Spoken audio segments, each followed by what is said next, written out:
Assalamualaikum warahmatullahi wabarakatuh. Alhamdulillahilladzi an'ama alaina bi ni'matil iman wa hadana ala dinil Islam. Asyhadu an la ilaha illallah wahdahu la syarikalah, al-malikul haqqul mubin.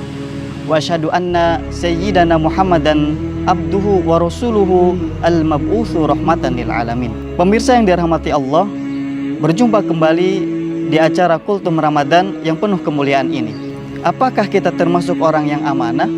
Kita mendengar, kita melihat, kita juga menjadi saksi bagaimana begitu banyak hal-hal yang seharusnya dikerjakan tidak diselesaikan dengan sempurna.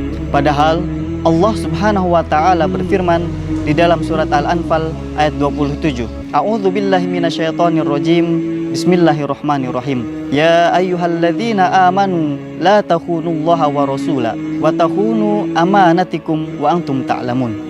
Wahai orang-orang yang beriman, janganlah engkau mengkhianati Allah dan Rasul-Nya, dan juga jangan engkau mengkhianati amanat-amanat yang telah dipercayakan kepada kamu padahal engkau mengetahui. Pemirsa yang dirahmati Allah, memang amanah bukanlah jalan yang mudah, karena sesungguhnya amanah tidak tampak kecuali melalui mata hati.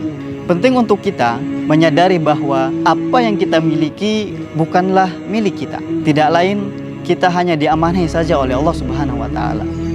Ada perbedaan yang sangat besar antara merasa memiliki dan merasa diamanahi. Orang yang merasa memiliki akan memperlakukan apa yang dimilikinya itu sesuai dengan keinginannya. Bahkan dia akan memperlakukan apa yang dimilikinya itu sesuai dengan hawa nafsunya. Sedangkan orang yang merasa diamanahi akan memperlakukan apa yang ada pada dirinya itu sesuai dengan keinginan atau kehendak yang diamanahi. Harta kita, anak-anak kita, kedudukan kita, hakikatnya adalah bukan milik kita, melainkan amanah dari Allah Subhanahu wa taala.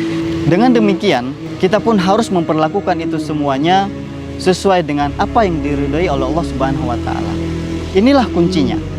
Amanah adalah memperlakukan apa yang kita miliki berada pada jalan yang Allah cintai.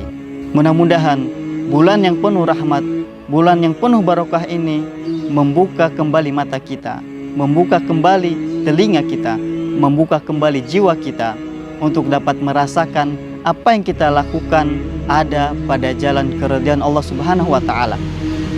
Karena banyak sekali yang tidak merasakan ini. Cukup sekian dari saya. Wallahu muwaffiq ila aqwamit thoriq. Wassalamualaikum warahmatullahi wabarakatuh.